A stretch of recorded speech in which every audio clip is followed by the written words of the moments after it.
It's the holiest and the deepest place that was never destroyed. Welcome to Jewish Meditation with Rabbi G, making every day count. Now, for the past few weeks, we've been doing a series on blessings, morning blessings of gratitude, and lessons from those things that we say. I'm going to take a pause today and come back to it next week. But today we're going to just talk about something that is relevant to the Jewish calendar this week. And tomorrow night, I'm recording this on a Tuesday. Tomorrow night,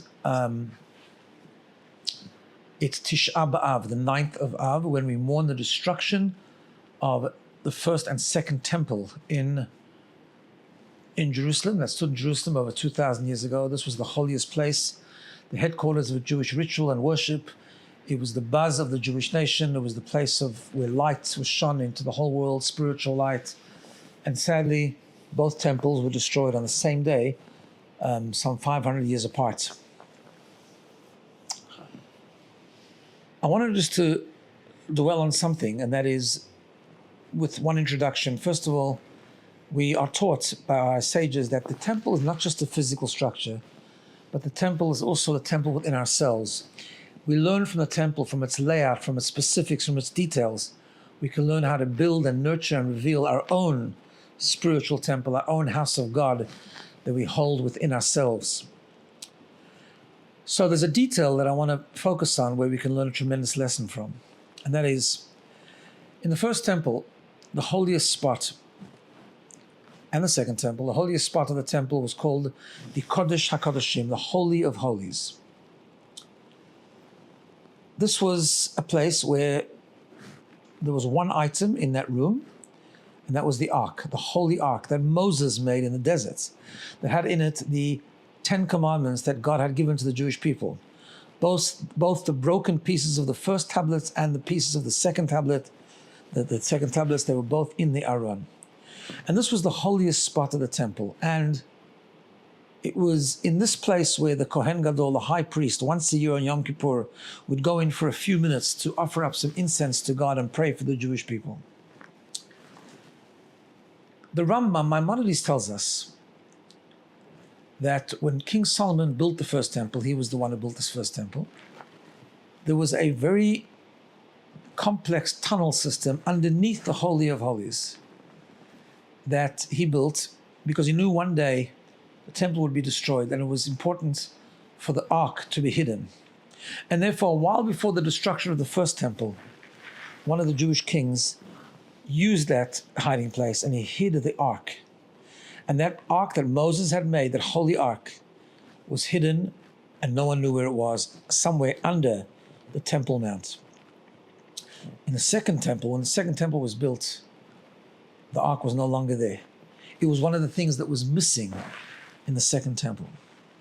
And the obvious question is, isn't that quite an important part of the temple? And how do you have a second temple without an ark? The ark is like the focal point. The Holy of Holies is the Holy of Holies because it houses the ark. And one of the great explanations on this is as follows, that no, the ark was always there, just hidden, meaning the ark was hidden underneath because the ark always had to be eternal. And in the second temple, although in the room of the Kodesh HaKodeshim there was no visible ark, but the ark was still there, and the holiness of the Holy of Holies descended downwards and was hidden deep, but the holiness was still there, that intensity was still there. Which really leads us to understand and come to terms with a fascinating idea. We are so used to today that we know that there's one part of the temple that wasn't destroyed, that's the Western Wall, which actually wasn't really the wall of the temple, it was a retainer wall of the Temple Mount. But yet it's near the holy place and we gathered there to pray. But actually there was another part of the temple that was never destroyed. When both temples were destroyed, the whole building it was destroyed, the vessels were taken captive, the thing was desolate, except for one thing, the Holy Ark. The Holy Ark was underneath the ground, still there in the holiness of the Kodesh HaKodeshim, just the basement, the deeper part, the hidden part of the Holy of Holies. Which leads us to our tremendous lesson. We have a soul. Our soul is like the temple. It has many layers and many areas of holiness and many levels of holiness. And sometimes we mess up and sometimes we affect part of our soul. But what we need to remember is actually there's a part of our soul that is the deepest part, the spark of the godly infusion that lies at the foundation and core and essence of our soul, that's never destroyed, it's never affected. It remains absolutely pure. And when we need to, and when we can, we need to access that purity and rebuild from there. We believe in the third temple. The third temple will be rebuilt, but it will be rebuilt on the foundation of that ark that is still there. And we'll see it, please God, very soon when the third temple is built. So to understand our own ark, our own deepest, deepest holy of holies, I want you to close your eyes and just relax. Remove distraction and turn your attention to your breathing. Breathing in, breathing out.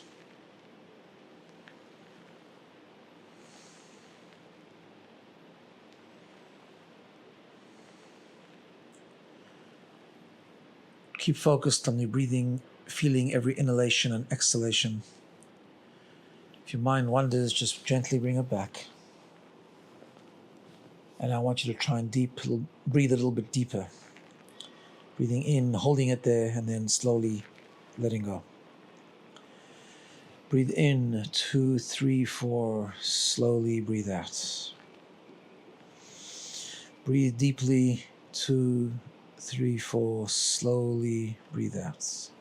Just keep doing that for a few breaths.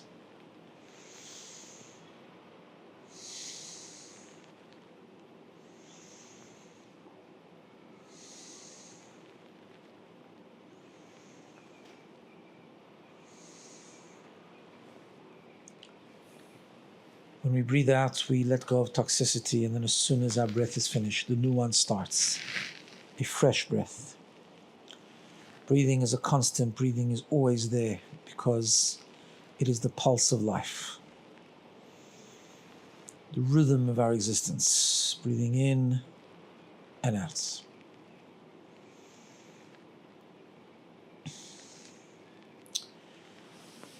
In Hebrew, of course, breathing is neshima, the same letters as soul, or neshama. Layers of our soul. But just like every breath is pure, at the core of our soul is the neshama, the spark of the neshama. Pure, pristine, godly, undamaged. The purity of our existence. Just breathe in and feel that, connect to that. There's a part of us that never is damaged. The essence, the core, purity, and godliness, divinity of our soul. It might be under the ground, might be hidden, but it's there. It's there with its full holiness, full kedusha. And sometimes when we mess up, just remember, at our core, we are pure. And we can rebuild. So coming back, that's such an important lesson. Every time we feel like we've done something wrong, we feel low, let us just close our eyes and remember, our temple might be temporarily destroyed, but the core foundation, the ark, our personal ark, is always there. Have a wonderful day.